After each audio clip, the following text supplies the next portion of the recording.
Welcome to the Dirty Lazy Girl podcast. I'm Stephanie Laska, bestselling author and creator of Dirty Lazy KETO.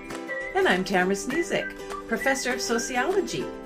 We believe there are many paths, often unconventional, to achieve your goals. But we get stuck thinking we have to follow experts and fixed set of rules. Well, as the leader of the Dirty Lazy KETO Facebook support group with over 200,000 members, I see people are hungry for a fresh approach, not just for weight loss, but to help live their very best life. Season 2 of the Dirty Lazy Girl podcast will provide lifestyle advice, lots of fun support, and practical tips to help you at home. Because you know what? You don't have to be perfect to be successful. Join us. As the COVID-19 crisis was developing, I admit I did not pay attention, even though my mom told me to. After all, as you guys learned in episode 12 last week, I cut my cable to save money. So I had no idea what was going on. Seriously, though, by the time all this really blew up, I went to the store thinking, I'll buy a bottle of hand sanitizer. And I was absolutely floored to discover empty aisles upon aisles at every store I went to. It was like freaking Black Friday times 1,000. Yeah, I was so caught off guard by this crisis. You know what? Honestly, by the time I figured it out, I realized we had no toilet paper. Oh no, you and the whole world out of toilet paper. For real. I knew what was going on. I had heard, because I have cable. And I do listen to the news. So I was hearing, but honestly, I was downplaying in my mind. Like, you don't let your mind go to that this is going to be a, worldwide pandemic. Like, my mind did not go there. So I was also floored when my department head came and said, you might want to start preparing to put your classes online. And then I was like, ooh, this is actually real. Well, whether it's COVID-19 or some other drastic event, it's expected that you will have some kind of big, enormous obstacle in your path to success. It's just going to happen. Let's be honest. Yeah. But the question is, how will you respond? Well, Stephanie, when faced with crisis, people tend to react in one of 4 ways. Well, we put them in buckets. That way they're easy to identify. We love our buckets and Band-Aids. The first one, I think this might have been me, but you can become an ostrich. You can bury your head in the sand, pretend nothing is happening, and then just continue business as usual. There's a lot of people doing that. I mean, those are the people who are still going out, in big crowds and partying at spring break. Yep. Also, the second type of person is the one, kind of the opposite, where they overreact. And what does that mean? Yeah, you go completely overboard, like the world is ending and you're, hoarding food for months on time and you've given up on your dreams, you're going off grid. I mean, all those things. Seriously. Yeah. No, there's a lot of people like that. Like, they don't care. They're maxing out their credit card, just living it up. Yeah. Partying every night or even traveling. Yeah. I have a friend who just took off to Mexico for a cruise. I'm like, seriously? Wow. And is that denial or is that overreacting? I don't know. It's kind of a combination of both. both. I think so. Well, the third bucket can be just to become frozen. Stephanie, this is me. Well, a lot of us are becoming paralyzed with the situation. Yes. And that, it comes about in different ways. Yeah. I mean, one is you're just staring at social media, like with your eyes glazed over, not doing anything. Yeah. You need to get groceries, but you just don't. But there's a lot of people who could tell you every cruise ship that's been infected with COVID-19, but they don't know if they have vegetables in their pantry. Right. It's true. No, it's totally true. And a freeze response is very common. Very common. It's mine. The fourth one is what we're calling yellow light mode. And this one is the one probably where you want to be, right? Probably. Yeah. It's more like caution, common sense. Yeah. So you don't sit there and do nothing, but you aren't super quick to do something either. Instead, you take a cautious approach, like, okay, let me assess. And then based on the assessment, I'll do this, that, and the other thing. Well, I'm curious what camp they're falling into. There's probably not a right or a wrong answer here. I know for myself, I've definitely been wavering between all 4 camps. all day long. So Yeah. maybe you need a little bit of both. I don't Yeah. know. But I think we should find out. It's hard to know what to do during a crisis. It is, because we don't have them that often. So our crisis episode is designed to give you practical strategies you can try at home to help you survive when the poop hits the fan. I like that. Because it's going to happen. It's going to happen. I mean, if it's not a pandemic, it's, a flood or even just your internet going out for long periods. Yep. Storms, whatever. Computer crashes. Things go wrong. So let's dive into it. But first, we'll take a quick break. Well, today's podcast is brought to you by my new book, Dirty Lazy Keto, Get Started Losing Weight While Breaking the Rules. And ironically, maybe interestingly, I don't know if I predicted we'd be in such a terrible situation, but I devoted a whole chapter in the book addressing how to handle a crisis. I shared my own personal story about staying on track and bouncing back when I was facing a real huge tragedy with my own health. And that's in chapter 8. I share stories and just tips on what I did to overcome and to stay on track with my weight loss. So links to order Dirty Lazy Keto Get Started and details for the free bonus gift are available at dirtylazyketo.com/books. Okay, Steph, let's tackle some practical tips to survive during a crisis. Well, the first one, I know we both struggle with this, is that dang social media. Yes.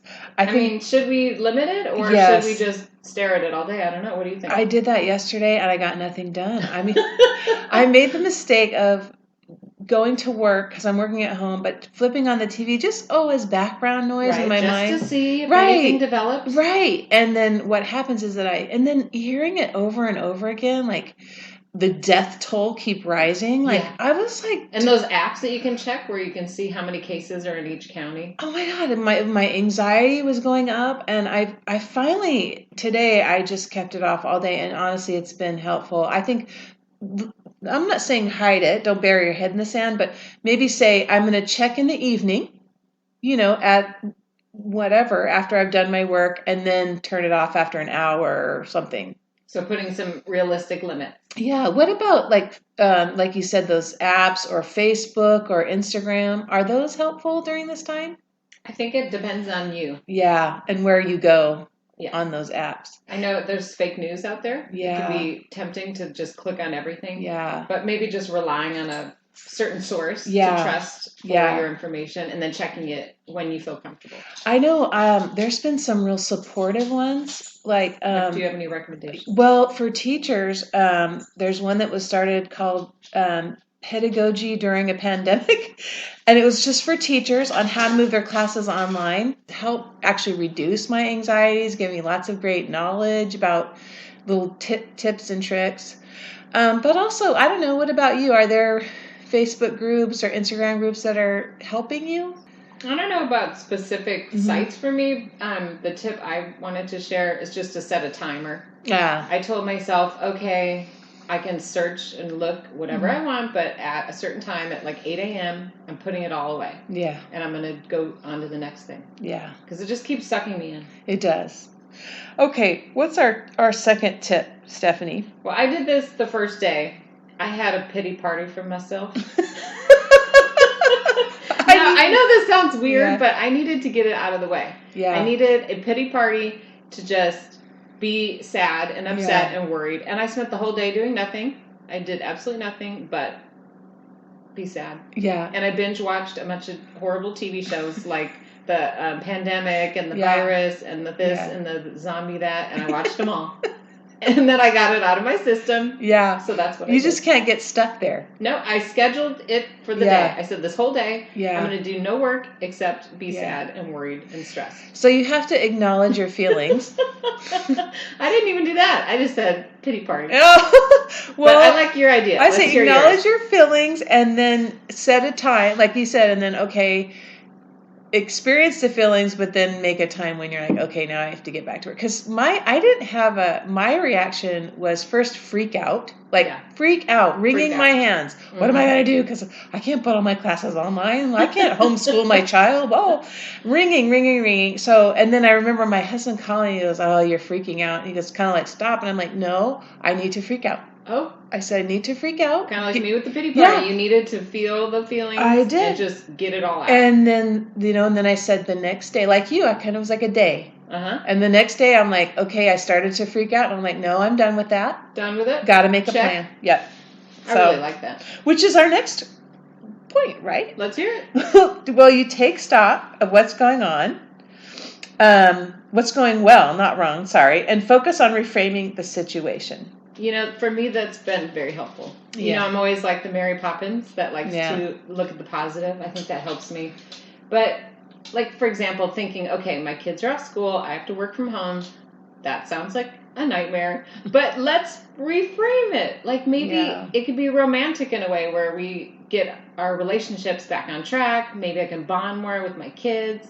Maybe I can eat all the food that's been in my pantry for like 2 years. You know what I mean? Like I just started to reframe. I could take up maybe a couple different hobbies I've been neglecting, feel more organized. My son's been wanting to learn to cook, so we could do that together. Yeah. Like I'm trying to look at it in a positive light. I think that's a great idea. And it's because it's easy to focus too much on the negative. Yeah. And then you just get depressed and horrible. And there are some positive things, like you said. You mentioned those. Mine too. I'm learning new online skills, which is great. I'm getting more time with my daughter. Same thing. Yeah. It can be a positive thing. Yeah. So focus on those. Something that has, I think, saved me in the last week. Not like it. I mean, the last week feels like a year, doesn't it? It does. Everything has happened so fast. Every day is like, oh my goodness. Oh, back in the old days when we had toilet paper. Right? Back in last century. Yeah. But something that comforts me during any type of crisis is focusing on a routine. Yeah. And so for me, what that looks like is, doing the same things I do every day, even when it doesn't feel necessary. Yeah. So I'm getting up, and even though I'm not going to work, like outside of the house, I'm still showering. I'm still taking care of myself. I'm still putting on makeup. I just feel like those kind of routines keep me feeling centered. I also am doing my same celery. You guys laugh at my celery. Like I eat a pound of celery every day. Almost a probably. Well, yes. Okay, I will admit it. I eat a whole pound of celery every day. So I'm still making my celery. I'm putting it in my Ziploc bag, and I'm eating it as I do my chores in the house instead of in the car. Yeah. But it's comforting to me to still keep that routine up. Yeah, especially your eating routines, because I think that's the first thing people... It's an excuse, like, totally. Yeah, I have to hoard food. And then I've seen a lot of funny memes about how they've eaten all of their Corona snacks already. Because they had built up, supply of. So, your eating routine, your exercise. Just all that, like keeping the same your bedtime, everything. Yes, the bedtime, too. Last night, my son wanted to go to bed at, late. Right. And I'm like, no, we're going to go to bed at the same time, get up at the same time. Because keeping that routine keeps the sanity and your health and your focus. Yeah, I agree. Yeah. Well, your next tip, Stephanie, you had was avoid the deadly sweatpants. Explain what you mean by that. I think we might have a fist fight that's going to break out. I love it. Because, Stephanie, I am enjoying wearing my sweatpants. In fact, I was saying just before the podcast that not only do I love my sweatpants, but I think I've worn the same sweatpants for several days in a row. You go, Tamara. Well, you know what? I think everyone has to do what's right for them. And so that's what's helpful about our podcast. Yeah. We offer really lazy tips that are unconventional. Right? And so if for you, wearing your sweatpants makes you feel safe and comfortable in a time where nothing seems safe and comfortable, then you should do that. Yeah. For me, the reason I wrote down this as a tip is when I start to put on the sweatpants or stop taking care of the way I look, I start behaving in a way that doesn't support my health goals. Yeah. So if I'm not, let's say, putting on makeup or washing my hair, then I also won't go exercise. Yeah. Or eat celery because I just stopped caring. Yeah. So that's why I suggested that. Yeah, you have to know yourself. You have to know yourself. And for me, wearing sweatpants is one of the positives of not going to work. Like, woohoo, I don't have to wear a bra.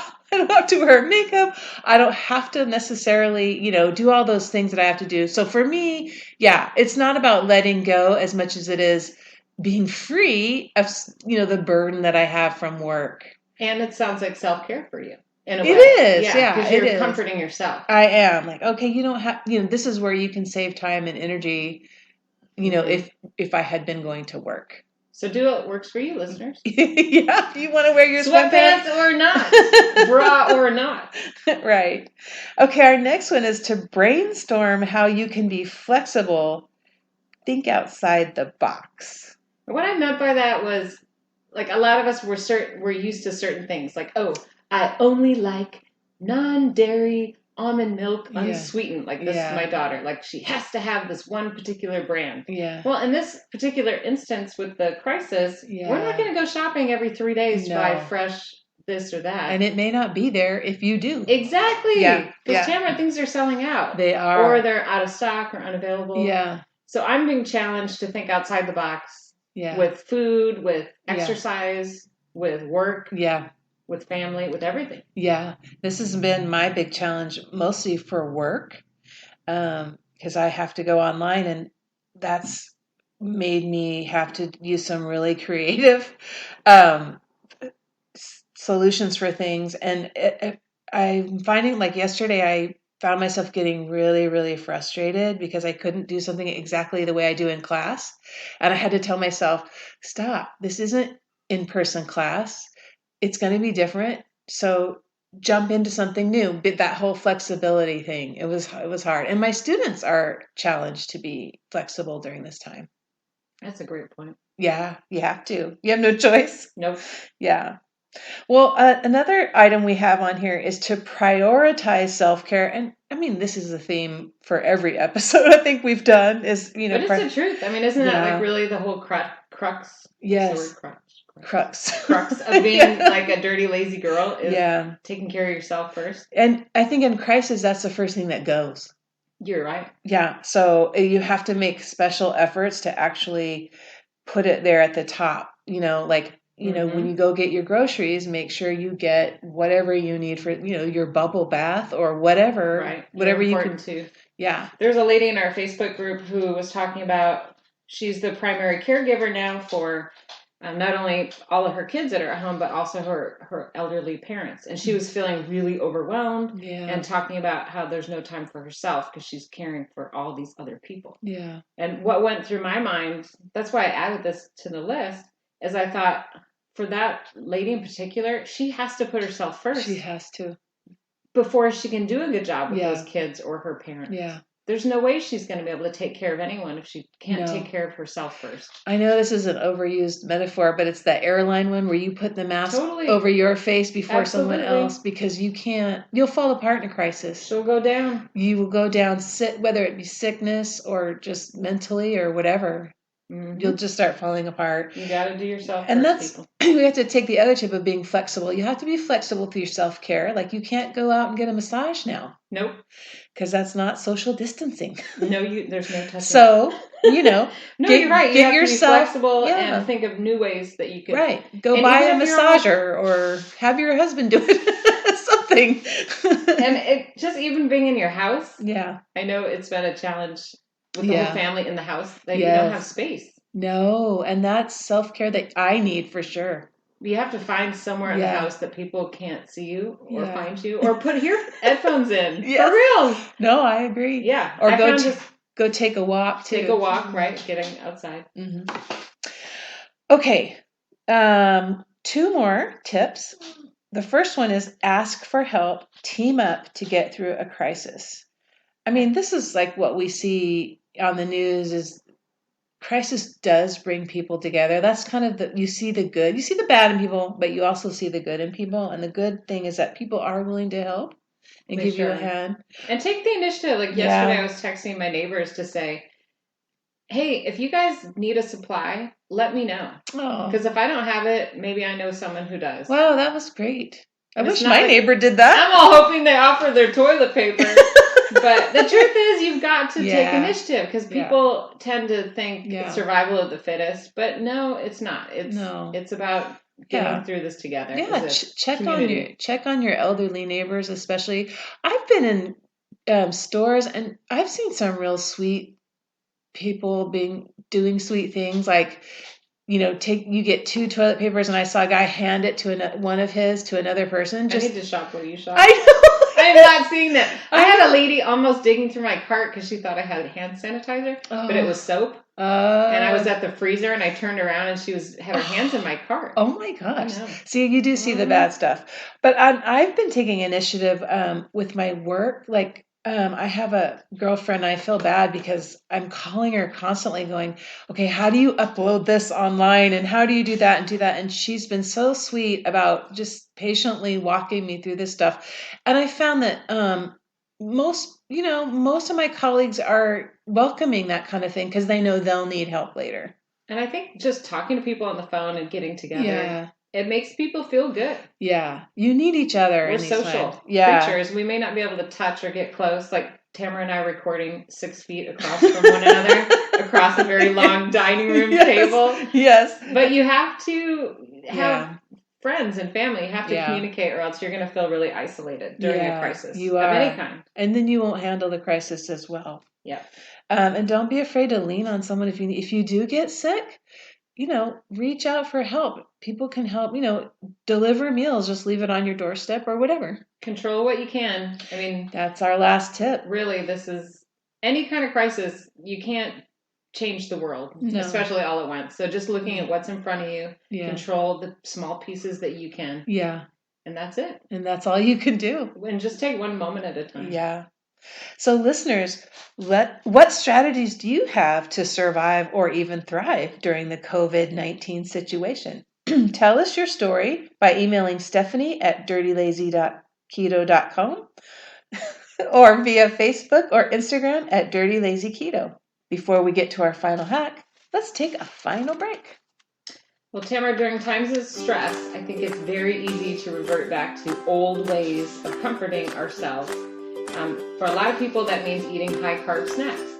And I agree, sometimes it's hard to remember when you're really stressed out about what it is that you could eat that's better for you.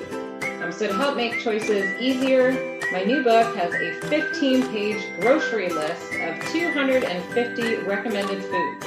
Every food item includes the net carb count. And I looked up each one in like 6 different places to get the most accurate information for you. So it's all in one place. Pre-order your copy of Dirty Lazy Keto, Get Started Losing Weight While Breaking the Rules, How I Lost 140 Pounds, and you will also receive a free color fridge magnet of the Dirty Lazy Keto Food Pyramid while supplies last. Links to order and redeem your free bonus gift are available on the website, dirtylazyketo.com/books. Thank you, Stephanie. Now, how about our hacks? Well, this one may seem obvious, but I'm going to say it anyway. Your gym may have closed, but the sidewalk is still open, and it's free. I force myself to go outside every day, at least to take my dog for a walk, and I've been saddened to discover only about 3 to 5 people in my neighborhood that are out. Oh. Like literally no one is out. I think everyone is watching the news. So if you need accountability, I know that a lot of people find the gym helps them because they have a friend there or a group or a class. But there's another way. You could text a friend when you finish exercising. You could meet a friend as long as you walk far apart. Mm-hmm. My daughter is actually scheduling group chats with her friends to do core workouts on video chats. Oh, nice. So there's different ways you can do it, but keep up the exercise. Yeah. I think it really helps manage the stress and anxiety during a crisis. Exactly. My hack, I'm going to borrow from Mr. Rogers. Remember Mr. Rogers on PBS? He told children in crisis that you should look for the helpers. And what he meant was that even, as we said before, there are people who are doing bad or negative things, but there's always people doing really kind, brave, wonderful things to help other people. And so I guess it's another version of just focus on the positive, is by looking to not only to other people who help, but then ways that you can help, so that you turn this into like a really good thing where you become connected to other people. So focus on the connection and how you can help. I want to sing the song. Neighborhood, neighborhood. Would you be mine? Won't you be mine? Won't you be my neighbor? So listeners, there will always be obstacles in your path. Some are tiny, some are big. This is true. But your attitude doesn't have to change. Empower yourself to find another way. Thanks for listening to another episode of the Dirty Lazy Girl podcast. And don't forget to visit dirtylazyketo.com, where you can join the conversation and gain access to all kinds of free content to help you on your dirty lazy journey. If you enjoyed today's podcast, consider supporting us by subscribing, rating, and reviewing us on Apple Podcasts. Be sure to stay tuned for our next Dirty Lazy Girl podcast, where we give you even more tips and support. You don't have to be perfect to be successful. Bye-bye. Bye-bye. Bye. Bye.